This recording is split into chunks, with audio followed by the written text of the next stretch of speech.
A'udzubillahi minasyaitonirrajim. Bismillahirrahmanirrahim. Assalamualaikum warahmatullahi wabarakatuh. Mari kita awali dengan zikir pagi sebagian bersama-sama. 1, 2, 3.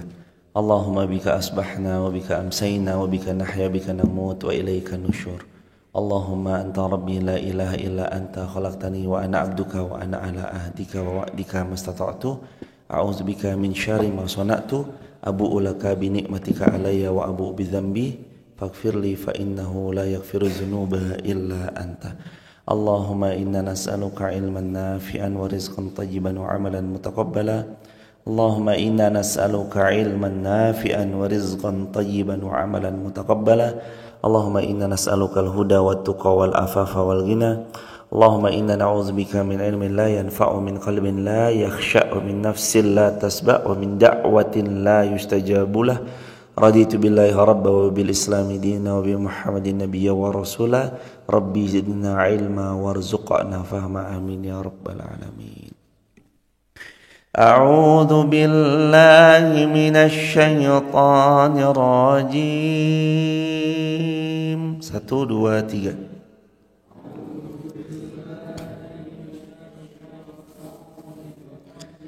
Bismillahirrahmanirrahim.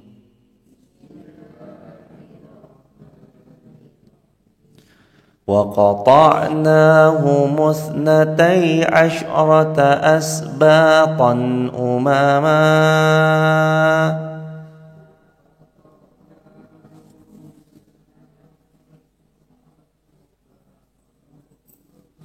wa awhayna ila Musa idh istasqahu qaumuhu an idrib bi'asakal hajar.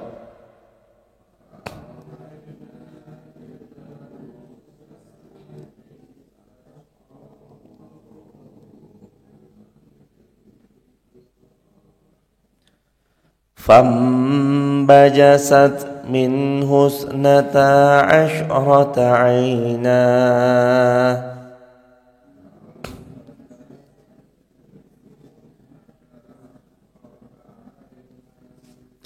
قد علم كل أناس مشربهم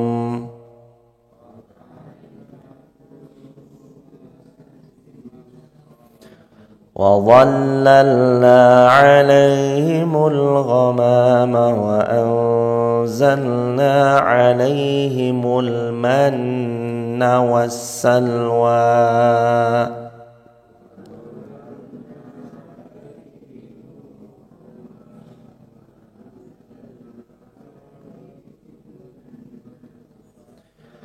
كلوا من طيبات ما رزقناكم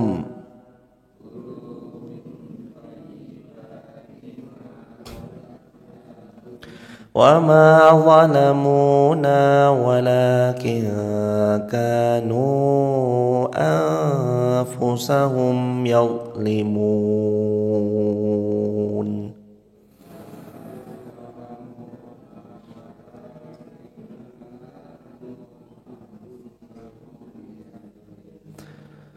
وإذ قيل لهم اسكنوا هذه القرية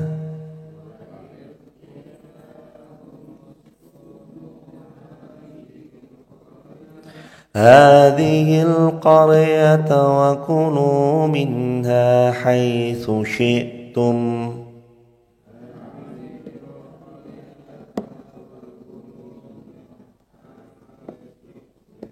وقولوا حطة وادخلوا الباب سجدا نغفر لكم خطيئاتكم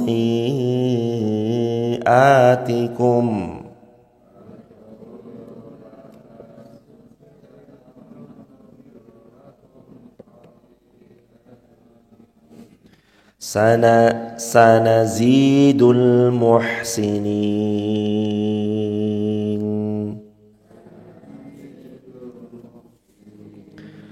فبدل الذين ظلموا منهم قولا غير الذي قيل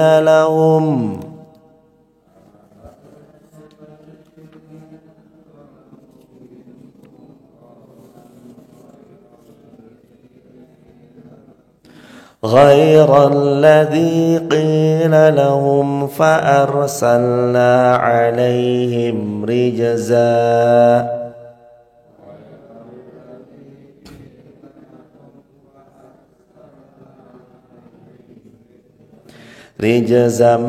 من السماء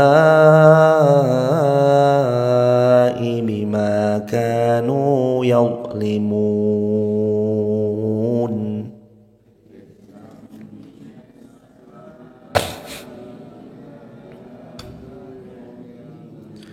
واسألهم عن القرية التي كانت حاضرة البحر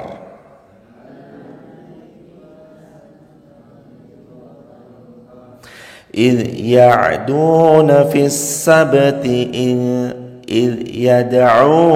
السبت إذ تأتيهم حيتانهم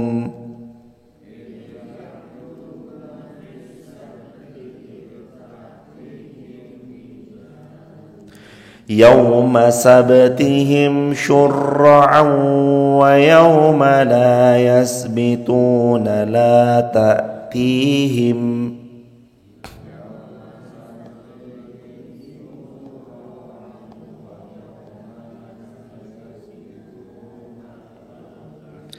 كذلك نبلوهم بما كانوا يفسقون.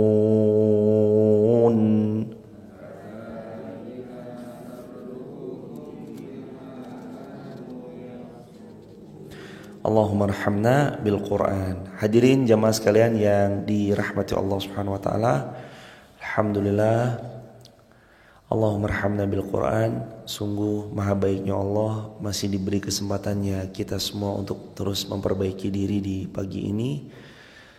Mudah-mudahan pagi ini jadi pagi yang membuat diri kita adalah menjadi hamba yang lebih baik, istiqomah, nanti wafatnya kita husnul khatimah. Salawat juga bertangkaikan salam untuk manusia paling mulia baginda Rasulullah Muhammad sallallahu alaihi wasallam. Allahumma shalli wa sallim wa zid wa alim wa karim wa barik alaih. Kita kalau Allah tolong dan Allah beri taufik, insyaallah hari ini membahas Quran surah Al-A'raf ayat 160.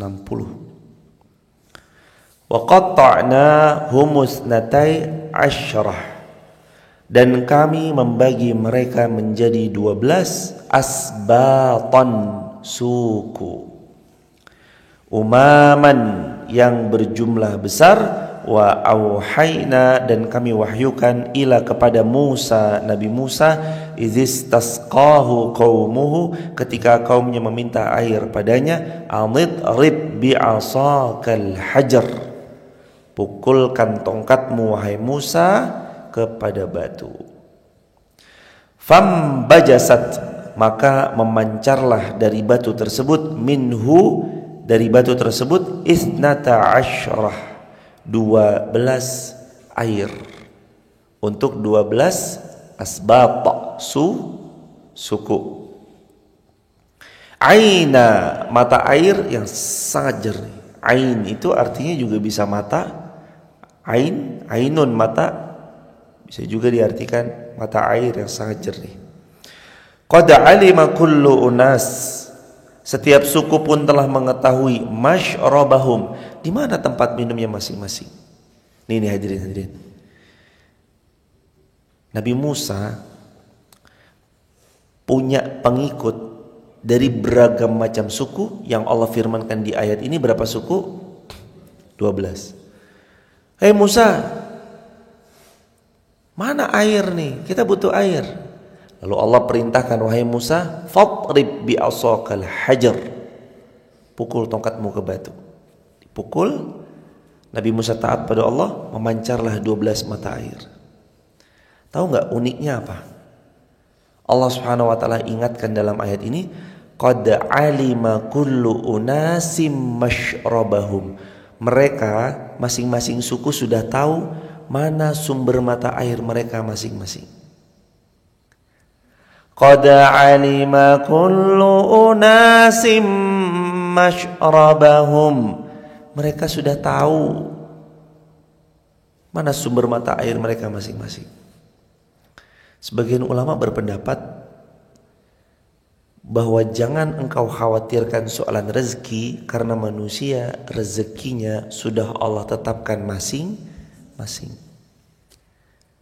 Qad alima kullu unasim masyrabahum. Bahwa mereka tahu mata air mereka yang mana, mereka tahu. Ada 12, yaudah satu yang paling kanan, yang sebelah sini, nomor 3-nya, nomor 4-nya, nomor 6-nya, nomor 8-nya, 10-nya, 12-nya. Masing-masing tahu jemaah. Kembali lagi pada rumus lama yang sudah kita ulang berkali-kali. Rezeki tertakar, tak mungkin tertukar. Wajibnya kita adalah ikhtiar. Itu yang pertama. Yang kedua, kata ulama, tiap manusia harus mengerti peran dirinya masing-masing.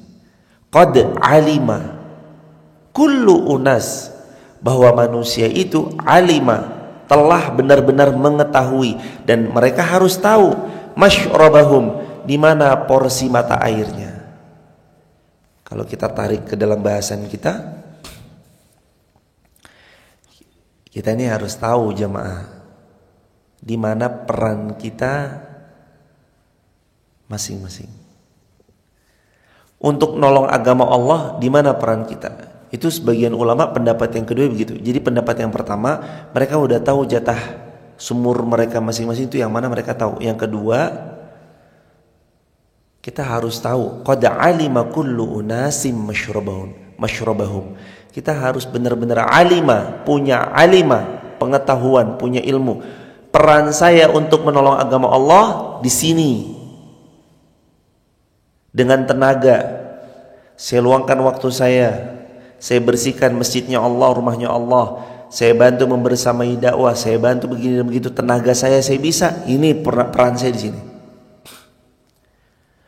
Qad alima kullu unas, dan manusia harus tahu di mana perannya masing-masing. Masyrabahum, agar dia bisa meminum sumber mata air yang jernih yang membuat hidupnya itu hidup. Peran saya di tenaga, oke, lakukan. Siapa? Sayyidina Bilal. Tenaga apa? Tenaga dengan suara yang baik, merdu, beliau mengumandangkan azan. Sayyidina Mus'ab bin Umair, oke, peran saya yang bukain jalan.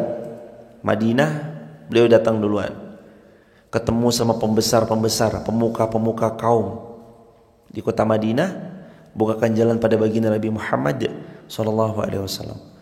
Oke, peran saya adalah keberanian. Umar bin Khattab. Oke, peran saya tahu di harta. Utsman bin Affan. Oke, peran saya adalah di panahan. Sa'ad bin Abi Waqqas, Suhaib Ar-Rumi. Oke, peran saya di mana? Kita harus tahu. Qad alima kullu nasim masyrabahum. Masing-masing manusia harus tahu di mana ia bisa memaksimalkan air minum untuk diteguk oleh dirinya, yang membuat dirinya semakin sehat.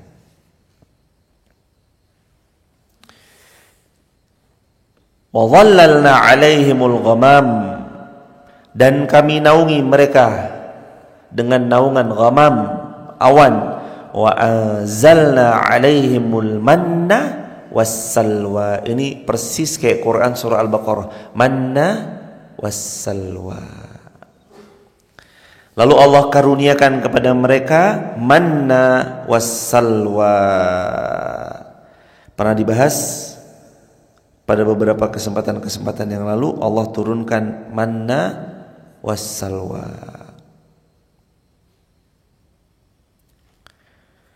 Kulu min thayyibati ma razaqnakum. Allah berfirman, makanlah yang thayyib, baik-baik, terbaik dan berkualitas. Ma razaqnakum, dari rezeki yang kami Allah telah karuniakan kepada mereka. Yang karunia rezeki Allah. Maka pas makan dianjurkannya kita tuh untuk mengingat ini rezeki dari Allah. Mengingat rezeki dari Allah ya kebaikan juga hadirin. Nanti kita juga tahu, karena tahu rezeki dari Allah, nanti kita tahu setiap kebaikan yang didapat itu dikembalikan lagi kepada Allah. Karena kita tahu sebenarnya rezeki dari Allah. Tadi ayat sebelumnya itu dua. Satu, mereka tahu rezeki mereka masing-masing. Dua, mereka tahu peran mereka masing-masing. Jadi sebenarnya hasad, iri, dengki gak perlu. Kalau kita tahu rezeki tertakar tidak mungkin tertukar. Harusnya kita tahu begitu hadirin. Wa ma zalamuna walakin kanu anfusahum yadhlimun. Dan tidaklah mereka menzalimi kami, tetapi mereka yang terhadap dirinya sendiri selalu menzalimi. Kenapa mas? Di skip aja.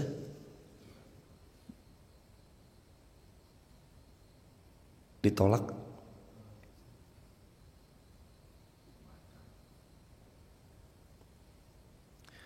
Atau aktifkan mode senyap. Jadi kalau dia nelpon otomatis dia ketolak gitu. Aktifkan mode senyap gitu. Jazakumullah khairan. Wa idh qila lahum uskunu hadhihi al-qaryah. Dan ketika dikatakan kepada mereka Bani Israel, tinggallah kalian hadhihi al-qaryah, di negeri ini, yakni Baitul Maqdis. Wa kulu minha haitsu syi'tum ragada, wa kulu minha haitsu syi'tum. Dan makanlah serta minumlah dari hasil buminya di mana saja kamu kehendaki. Wa qulu hittatun, dan katakan hittah, bebaskanlah kami dari dosa-dosa kami.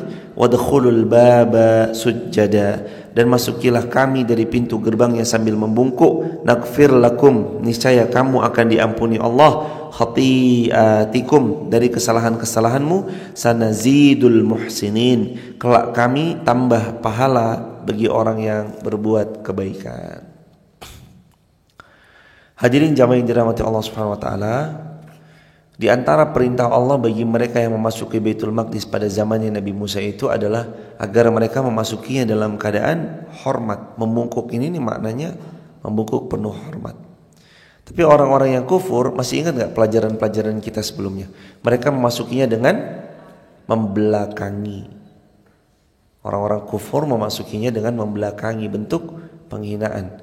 Padahal diperintahkan oleh Allah Musa untuk masuk ke dalamnya dengan penuh hormat. Masuk dalam keadaan membungkuk. Membungkuk ta'zim.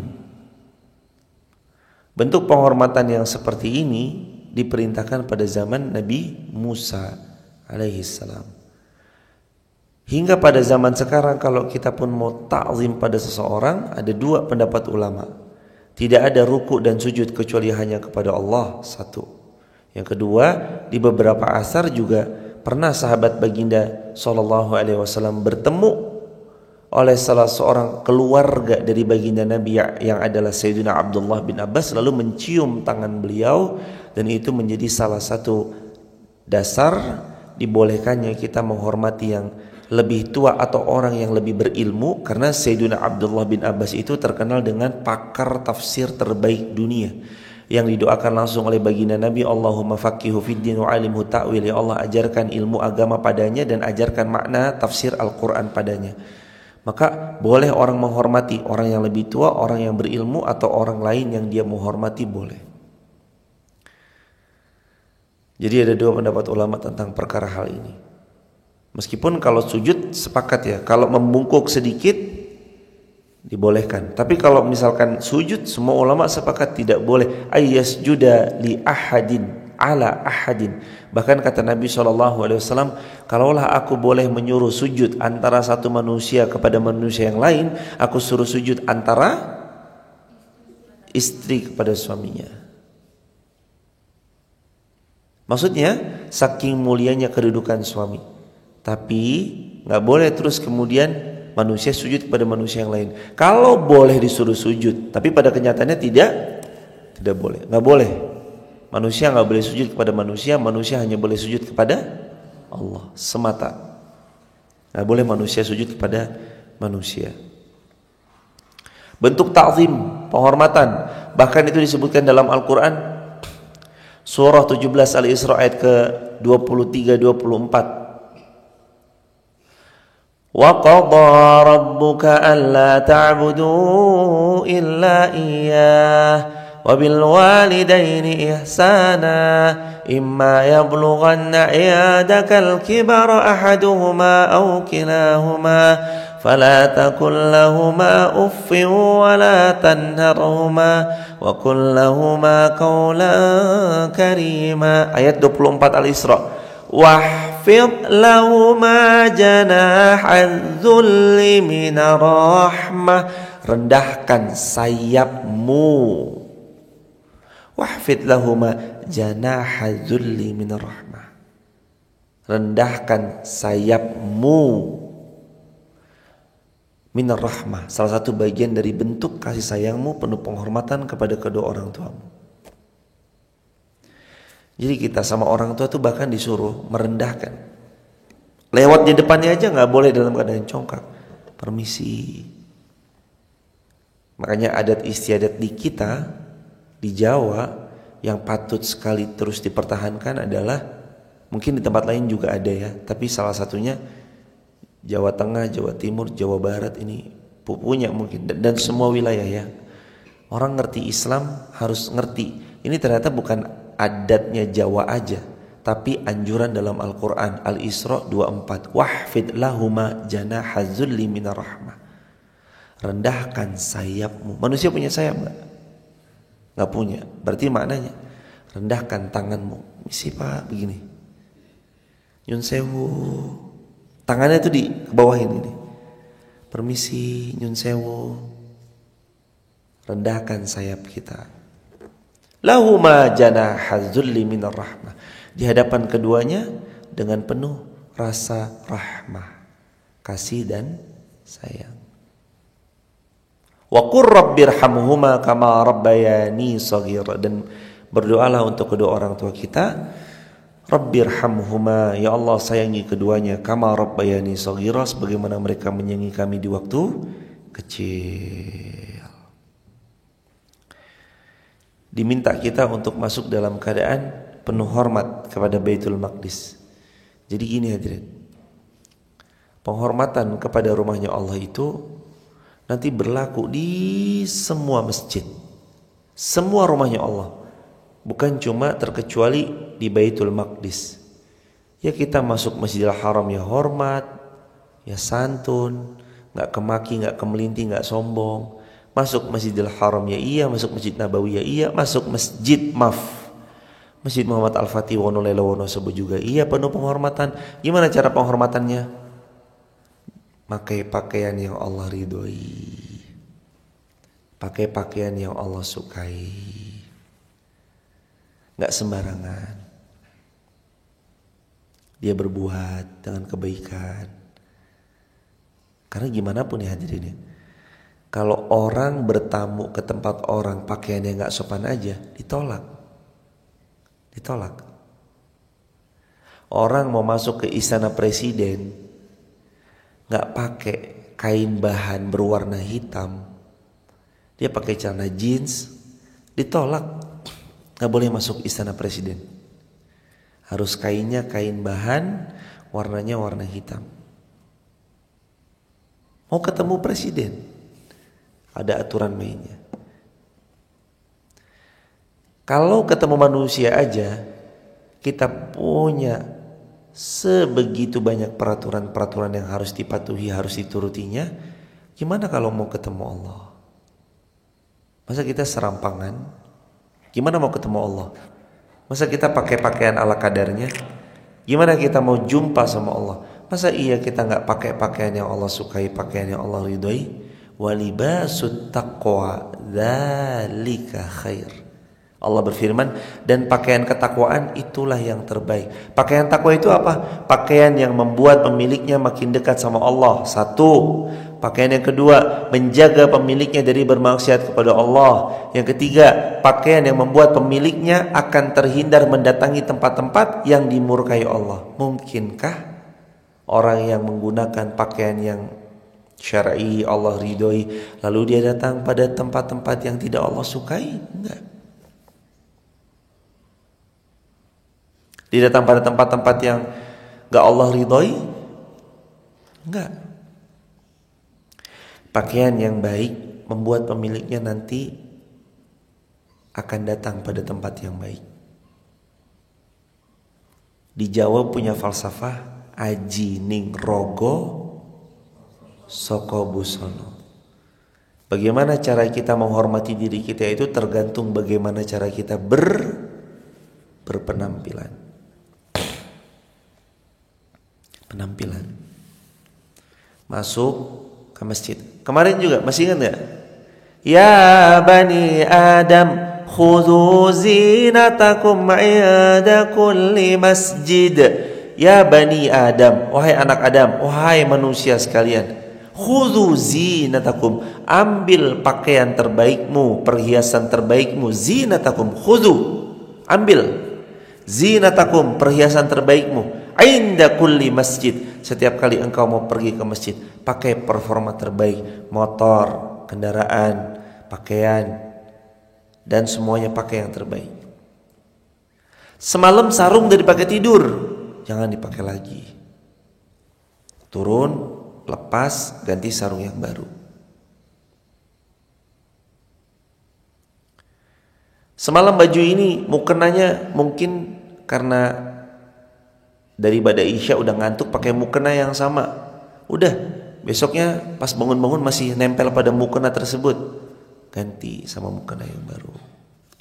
Bentar lagi Ramadan, ayo pelan-pelan nih, nanti di laundry sejadah, mukena, sarung, semuanya di laundry. Yang udah di laundry jangan lupa hadirin dibuka, ntar jamuran itu di laundry tuh masih di laundry, tutupan, plastikan, nanti dibuka, mas nanti dibuka mas, kalau enggak nanti jamuran tuh jemaah. Dibuka, biarin nanti dipakai, pakai pakaian terbaik. Mau ketemu sama siapa? Allah. Mau ketemu sama manusia aja pakaiannya baik. Masa ketemu sama Allah pakaiannya seadanya? Tanda tanya. Tulis di kolom komentar. Ketemu manusia aja pakaiannya baik, masa ketemu Allah seadanya? Tanda tanya. فَبَدَّلَ الَّذِينَ ظَلَمُوا مِنْهُمْ قَوْلًا غَيْرَ الَّذِي قِيلَ لَهُمْ. Maka orang-orang yang zalim di antara mereka mengganti perkataan itu dengan perkataan yang tidak dikatakan kepada mereka.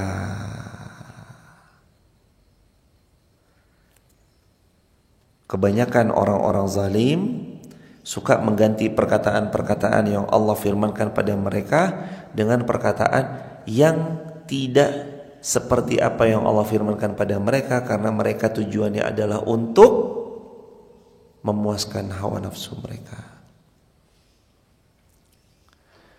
Padahal sebenarnya kalau misalnya seseorang itu datang ke masjid pakai pakaian terbaik, menghormati masjid, menghormati hak Allah, apa yang dia dapat? Di ayat sebelumnya, nakfir lakum khati'atikum, Allah nanti ampunkan kok dosa-dosa mereka, Allah maafkan kok kesalahan-kesalahan mereka. Sanazidul muhsinin, dan nanti Allah tambah kebaikan pada mereka.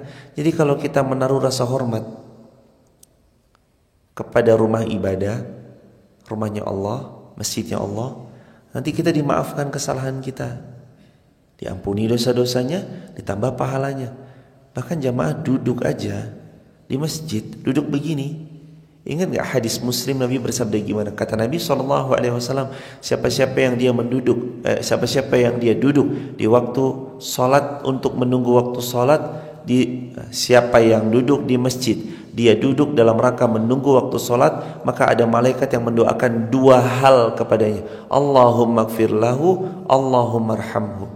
Yang pertama, ya Allah maafkan, ampuni kesalahannya. Yang kedua, ya Allah rahmati dia. Kita duduk nunggu waktu sholat. Kalau ini menunggu waktu syuruk. Allahumma gfir lahu. Selama duduknya dalam masjid, masjid ada keberkahan tersendiri. Maka malaikat akan mendoakan, ya Allah, Allahumma gfir lahu, ampuni dosanya. Allahumma arhamhu, rahmati dia ya Allah. Bagi orang-orang yang di masjid menunggu waktu sholat. Maka jangan diganti nih. Fabaddal, jangan diganti. Allah panggil kita ke masjid, kita malah mengganti, nggak usah ke masjid.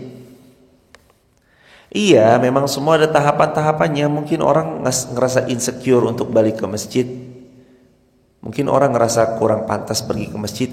Awalannya kita di kafe dulu, nggak apa-apa, siasah, nggak apa-apa, bentuk mengajak mereka dalam kebaikan. Tapi nanti saatnya mereka sudah mulai semakin dekat, ajak kembali ke masjid. Di masjid ini ada cahaya. Di masjid ini tempat orang yang mau memperbaiki dirinya. Di masjid ini justru tempat orang yang banyak dosa mau memohon ampun kepada Allahnya Azza wa Jalla. Di masjid ini tempat orang yang banyak salah lalu ingin salih. Di masjid ini tempat orang yang banyak sekali kekeliruan lalu ingin sekali mendapat pemaafan dari Allah Subhanahu wa taala di masjid. Jangan diganti. Allah ucap A, katakan A. Allah ucap B, katakan B. Allah firman C, katakan C. Jangan dibolak-balik, jangan digonta-ganti sesuai berdasarkan hawa nafsu belaka. Fa'arsalna alaihim rijzan. Maka kalau kamu fabaddal, mengganti hukum-hukumnya Allah, kamu berhukum kepada ketetapan yang Allah tidak sukai, kamu mengambil keputusan selain dari keputusannya Allah, fa'arsalna alaihim rijza, Allah pasti turunkan azab kepadamu. Minas samai, azab yang turun dari langit, hujan yang membuat banjir bandang. Minas samai, petir halilintar yang membuat kalian semakin ketakutan dan tersiksa karenanya. Minas sama, angin dari langit yang membuat kalian nanti hancur rumahnya porak-poranda. Bima kanu yadhlimun. Biasanya azab itu datang kepada siapa? Orang yang zalim. Bima kanu yadhlimun. Itu sebab karena zalimnya mereka. Kezaliman itu yang menghantarkan azab Allah datang. Minas sama, dari langit maupun bumi, dari laut ataupun dari yang lain. Allah turunkan azab itu karena zalimnya seseorang. Ingat, melihat kepada diri sendiri, evaluasi. Melihat kepada orang lain, berbaik sangka.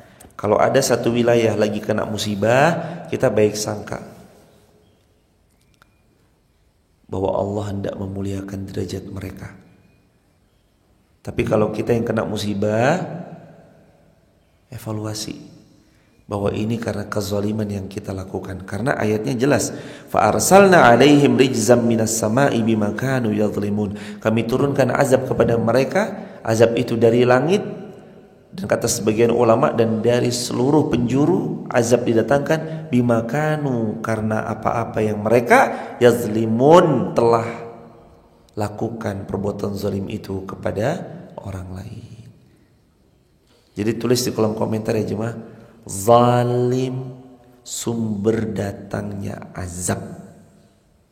Tulis di kolom komentar, zalim sumber datangnya azab. Kenapa azab Allah datangkan pada orang yang berbuat zalim? Jawabannya, untuk nyadarin mereka, nyadarin kita. Alhamdulillah. Jadi kemuliaan balakum. Kenapa Allah datangkan azab kepada kezaliman? Agar sadar untuk cepat kembali ke Allah Subhanahu wa taala. Karena kalau zalim dibiarkan, Allah timpakan azab. Makin pekat kezaliman, makin segera datang azabnya Allah Subhanahu wa taala. Namrud makin zalim, datang azabnya Allah berupa lalat yang masuk ke hidungnya, bersarang beberapa hari, lalu dia pun mati cuma gara-gara lalat yang bersarang di dalam hidungnya. Fir'aun, penguasa 2/3 dunia, pasukannya banyak, hebat-hebat tak terkalahkan, orang-orang hebat ada di sekelilingnya. Tahu apa akhirnya? Tenggelam di dasar lautan. Allah azab mereka. Abu Lahab, paman Nabi, adik bapaknya Nabi. Abu Lahab kan adik bapaknya Nabi. Gimana akhir kesudahannya? Tabbat yada abi lahabiu wa tab. Celaka kedua tangannya Abu Lahab. Karena kedua tangan itulah yang sering zalim pada baginda Nabi SAW. Padahal itu keponakannya sendiri. Yarhamukallah. Itu keponakannya sendiri itu. Rasulullah anak kakaknya. Abu Lahab adik bapaknya, adiknya Sayyidina Abu Lahab tuh adiknya Abdullah, ayah Nabi. Nabi keponakannya tapi dizalimi maka tangannya celaka. Ingat tadi tulis kolom komentar apa? Zalim sumber datangnya azab.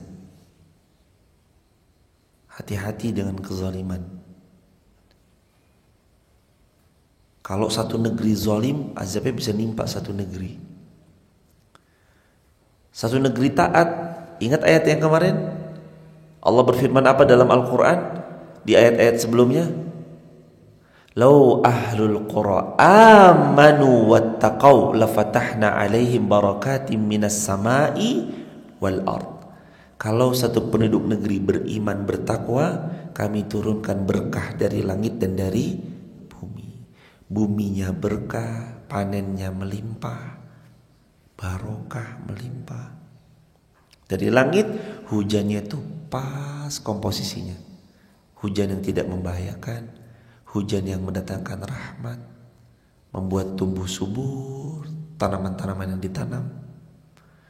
Panen lebih cepat dari waktunya dan hasil panennya bagus. Itu berkah. Amanu wattaqau. Faktor keberkahan tuh gak datang tiba-tiba. Berkah ada sebab penyebabnya.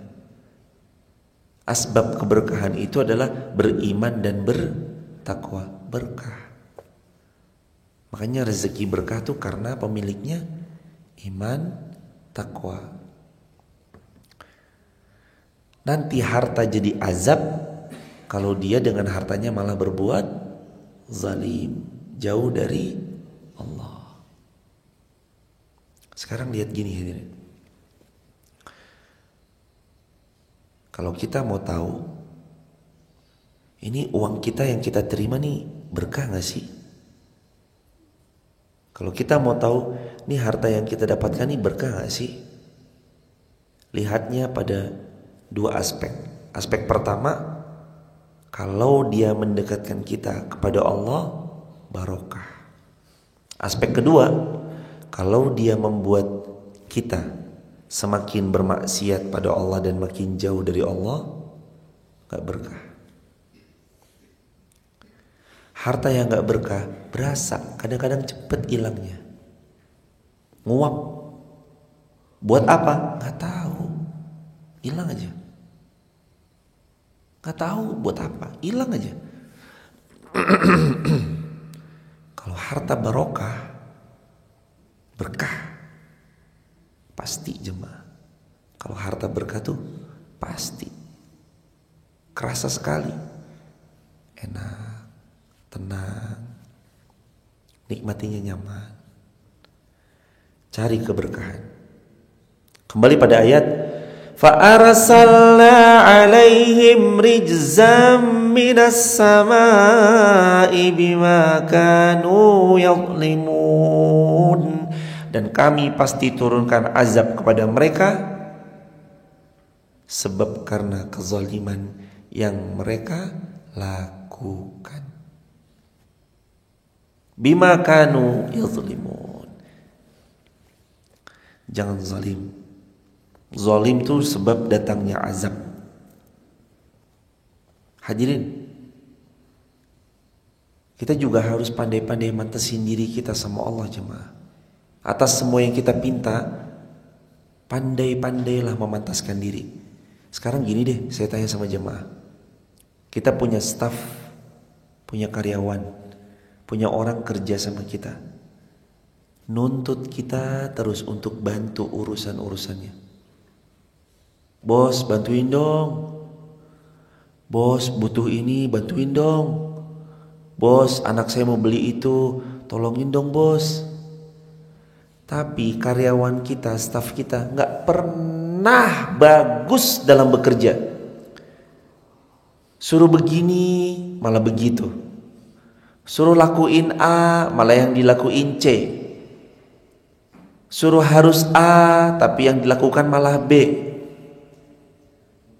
Atas semua perintah-perintah kita, staf kita tuh gak pernah mau maksimal. Padahal dia bisa memaksimalkan itu. Tapi dia minta sama kita, bos tolong dong, bos tolong dong. Dia aja gak pernah memenuhi permintaan kita. Terus dia minta-minta sama kita. Kira-kira sebagai seorang bos mau bantu stafnya atau enggak? Apain? Kamu aja gak pernah jalanin SOP saya. Kamu aja kerja gak pernah maksimal. Kamu aja gak pernah totalitas. Kamu aja banyak ngeluhnya. Kamu aja banyak ininya. Kamu aja gak pernah bersyukur atas apa yang saya sudah beri sama kamu. Akhirnya sebagai atasan kita manusiawi begitu hadirin. Coba sekarang ditarik sama Allah. Berapa kali kita minta, ya Allah cepet dong, ya Allah bantu hamba dong, ya Allah hamba butuh nih, ya Allah hamba ini, hamba itu, hamba ini, hamba itu. Sering kita begitu sama Allah? Sering. Pertanyaannya, seberapa baik kita menjadi hambanya Allah? Udah baik belum kita jadi hambanya Allah? Suruh sedekah. Wa anfiqu mimma razaqnakum. Ayo hambaku, anfiqu. Infak, sedekah. Mimma razaqnakum. Itu kan rezeki dariku juga. Mimma dari apa-apa, razaqnakum yang aku rezekikan. Maksudnya, ayo sedekah. Toh juga itu rezeki siapa yang ngasih? Aku kan kata Allah. Allah yang ngasih. Ayo kasih dong. Tapi kita bilang, enggak deh. Ayo hambaku baca Quran. Enggak deh. Tapi kalau berdoa maunya, ya Allah bantu, ya Allah tolong, ya Allah ini, ya Allah itu. Coba lihat kita, apakah kita sudah baik jadi hamba? Pantaskan jemaah. Kalau mau permintaannya cepat dituruti oleh bosnya, jadilah staf yang baik. Kalau kita mau cepat dituruti keinginannya oleh Allah, maka jadilah hamba yang baik. Supaya nanti kalau kita bilang, ya Allah, labbaika ya abdi, ya hambaku, ada apa? Bahkan sebelum kita mengucap ya Allah, dalam hati baru batin, Allah langsung labbaika ya abdi. Iya wahai hambaku, hambaku kamu butuh apa? Itu jemaah.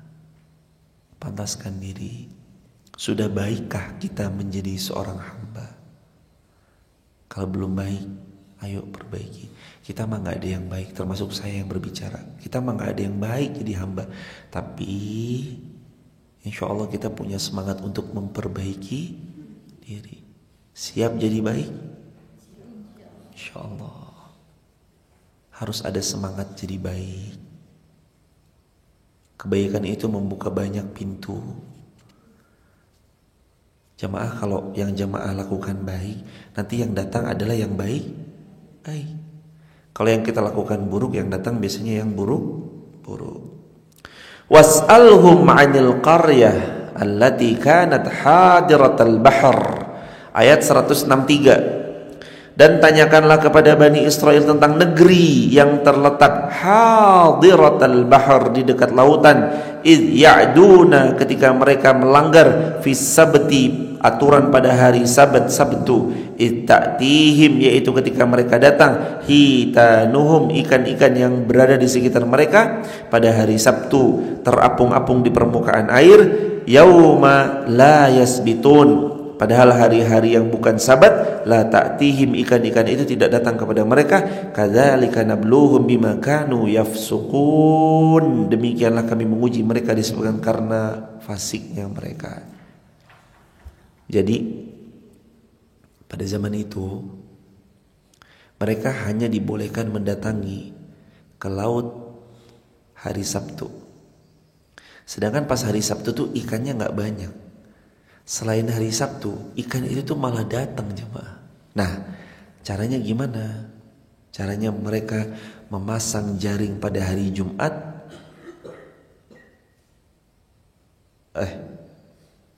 Yaumas sabtihim,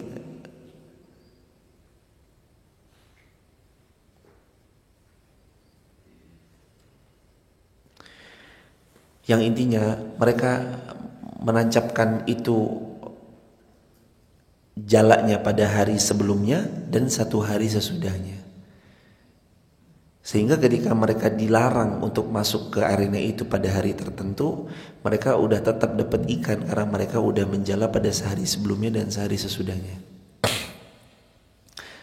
Yang sebenarnya sih akal-akalan aja jemaah. Ada syariat diakal-akalin. Gimana caranya? Ini kan nggak boleh dilanggar. Ya tapi biar ketok-ketok nggak melanggar lah, diakal-akalin syariat itu. Sebenarnya sekarang pun juga terjadi sih jemaah, kurang lebih. Ada banyak sebagian orang tuh mengakal-akali syariat. Udah deh, biar halal gimana caranya? Udah, otak atik gatuk. Taruh aja ustadz suruh bilang bahwa riba adalah alasannya dihalalkan pada sebagian yang ini, yang itu, yang ini, yang itu. Nanti kan orang masyarakat jadi ambil produk riba kita lagi, padahal jelas-jelas riba itu haram. Tapi karena mungkin ada 1, 2, 3 dan segala macamnya, sehingga orang memandangi itu halal, ya udahlah nggak apa-apa. Misalkan, atau kalau bunga haram ya, sekarang kita namain aja deh dengan penamaan yang lain. Ya padahal ujung-ujungnya itu juga. Bunga-bunga juga. Mungkin dengan penamaan yang Arab-Arab atau penamaan yang apa, sehingga terkesan seolah itu adalah kebaikan. Padahal tetap aja haram. Ini daging nih, halal dagingnya. Ya pokoknya makan aja. Daging apa? Lahmun khinzir. Apa tuh? Pokoknya daging deh, lahmun khinzir. Orang nggak tahu bahasa Arab, dikiranya Arab pasti halal. Pokoknya yang Arab pasti Islami. Lalu dia makan lahmul khinzir. Begitu dia cari di Google Translate, ternyata lahmul khinzir artinya daging babi. Waduh. Jangan mengakal-akali. Syariat sudah Allah tetapkan, jangan diakal-akali. Syariat sudah Allah tetapkan, jangan diakal-akali. Al-Baqarah 229. At-talaqu marratan. Allah berfirman di Al-Baqarah 229, talak yang masih boleh rujuk cuma marrotani, 2 kali. Kalau sudah talak 3 nggak bisa rujuk kembali kecuali istrinya menikah dengan laki-laki lain, pernikahan yang betulan, ternyata laki-laki itu meninggal lebih cepat dari yang kita kira, lalu istrinya kembali menikah dengan suami lamanya, ini boleh, tapi bukan nikah muhalil. Tapi saya masih cinta, gimana cara ngakal-ngakalinya? Ya udah, pura-pura nikah aja. Setelah 5 menit diceraikan langsung, atau setelah saya terima nikah dan kawinnya Fulana binti Fulan dengan mas kawin tersebut dibayar tunai, sah, saya talak kamu, dah. Tujuannya apa? Supaya itu nikah muhalil, istrinya setelah ditalak 3 bisa kembali pada suaminya. Dalam syariat Islam, laki-laki bercandanya dia, seriusnya dia, jatuh apa? Talak. Bercandanya tetap, seriusnya ya tetap serius. Apa? At-talak, talak. Maka laki-laki kapan menjatuhkan? Saya talak kamu, talak 1 jatuh.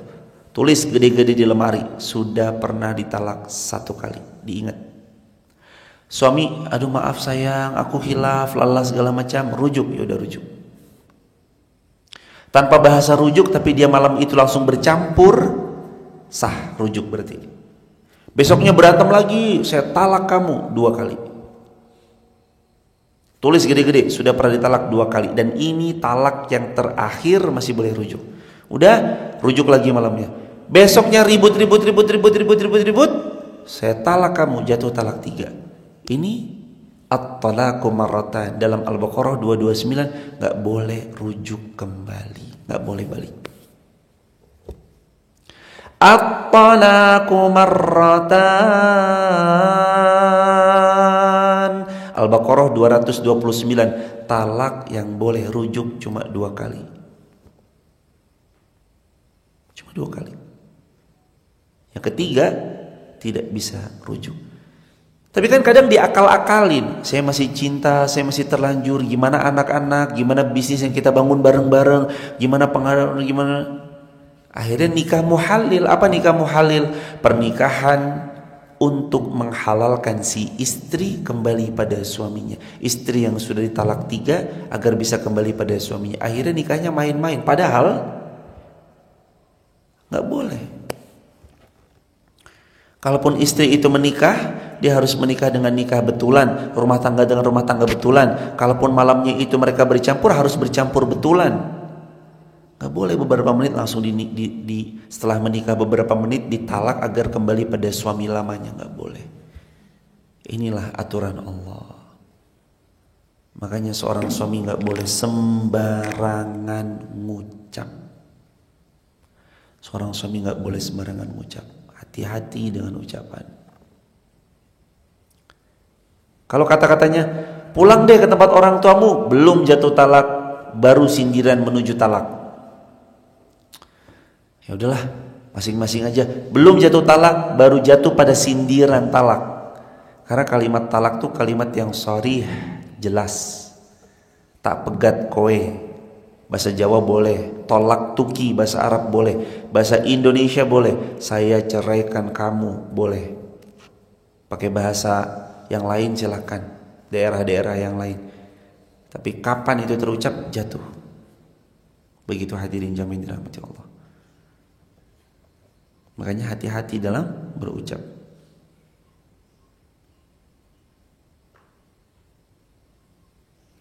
Kadzalika nabluhum bima kanu yafsukun. Mereka yang mengakal-akali syariat karena jelas mereka adalah orang-orang yang fasik. Orang fasik. Makanya akal-akalan syariat mereka akali. Makanya syariat mereka akal-akali. Gimana caranya tetap bisa dapat? Gimana caranya? Kata Nabi SAW, kelak akan datang satu saat di mana manusia tidak lagi peduli dari mana harta itu mereka dapatkan, dengan cara halal ataukah haram. Mereka nggak peduli. Yang penting mereka dapat uang, harta. Nggak peduli dengan cara apa. Padahal dalam Islam kan ada aturan mainnya. Ambil dengan cara yang baik supaya hasilnya baik. Dan tahu gini ya hadirin, kita ngambil dengan cara curang, sama kita jujur, sampai mati rezeki yang sudah Allah tetapkan buat kita segitu atau segitu? Ya segitu. Kita ngambil dengan cara curang pasti dapat. Kalau tahun ini 2024 jatahmu 1 miliar atau 1 triliun misalkan, ya 1 triliunnya pasti datang, 1 miliarnya ya pasti datang. Dengan cara baik atau cara buruk pasti datang. Tapi kan kalau kita mau baik, caranya juga harus baik. Kalau buruk, lihat-lihat, binasa pasti. Ingat, zalim sumber datangnya azab. Kalau buruk cara ngambilnya, nggak amanah, nggak jujur, nanti yang datang ngeri jemaah. Hati-hati. Jangan juga berbuat fasik. Gimana perbuatan fasik? Mengakal-akali syariat Islam. Walaiyazubillahi min dzalik. Cara yang baik, proses yang baik, zat yang baik menghasilkan hasil yang baik. Cara baik, proses baik, zat baik menghasilkan hasil yang terbaik. Jangan mau-maunya instan, cara cepat tapi ternyata zalim sama orang. Jangan. Natural aja jemaah. Organik aja. Kalau baik, nanti hasilnya baik. Insya Allah. Subhanakallahumma bihamdika asyhadu an la ilaha illa anta astaghfiruka wa atubu ilaik. Besok kita lanjutkan ayat 164 kalau Allah izinkan kita masih hidup, masih ada umur, insyaallah kita lanjutkan lagi.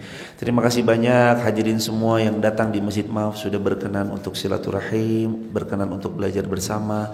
Jazakumullah khairan jazak. Terima kasih banyak juga hadirin yang dari live streaming TikTok, YouTube, Instagram sudah rendah hati banget mau mendengarkan kami yang sama-sama belajar ini, kita yang sama-sama pagi belajar ini. Semoga Allah ridho dengan apa yang kita pelajari dan semoga Allah mengganti paket datanya, pengorbanan waktu luangnya, dan semua hal yang teman-teman korbankan untuk pagi ini kita belajar diganti Allah dengan surga Firdaus tanpa hisab. Jangan sungkan-sungkan dikoreksi kalau ada yang keliru dari yang kami sampaikan saja koreksinya. Insya Allah kami akan siap memperbaiki diri dan mudah-mudahan Allah membukakan pintu kepada kita ampunannya, maafnya, magfirahnya, dan kita istiqomah sampai wafat husnul khatimah. Untuk hadirin, kalau ada yang mau ikut support bulan Ramadan, khusus Ramadan, ada mas nomor rekeningnya? Jadi di Ramadan Maaf akan ada buka puasa setiap hari. Ramadan di Maaf nanti mungkin akan ada banyak program-program hebat yang akan disebar insya Allah di beberapa waktu-waktu terdekat. Insya Allah ada Gemar Ramadan dan ada yang lain-lainnya juga. Teman-teman yang khusus Ramadan, sekali lagi ini rekening untuk khusus program Ramadan dan support program Ramadan. Sekali lagi untuk buka sahur, makan sahur, buka puasa dan makan sahur, tadarus Al-Quran, tarawih, kajian subuh syuruk, kegiatan Gemar Ramadan, iktikaf, dan mensupport memfasilitasi program-program Ramadan yang ada di bulan Ramadan. Ini khusus bulan Ramadan di Bank Mandiri 13600, tulis di kolom komentar ya, diulangi, Bank Mandiri 13600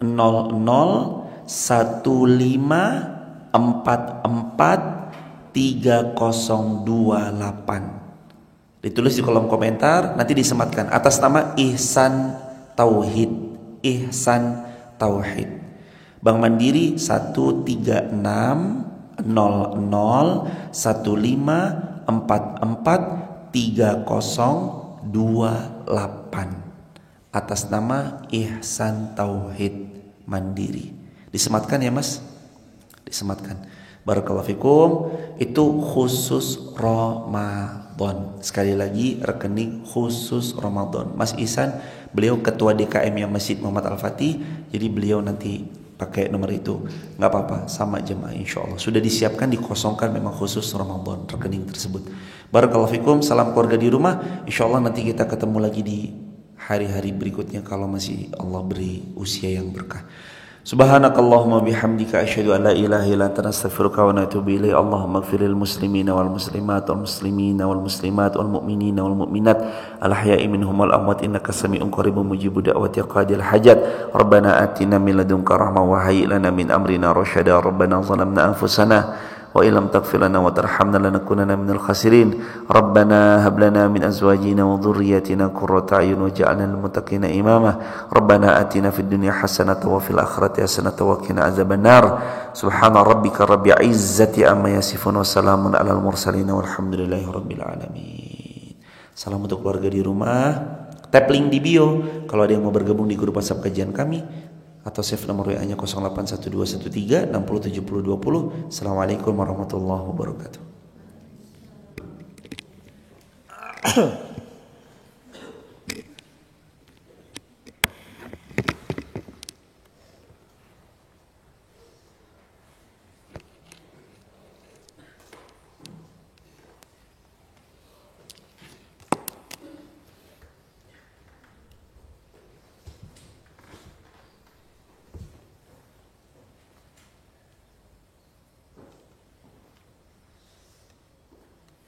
Teman-teman yang mau ikut andil di screenshot aja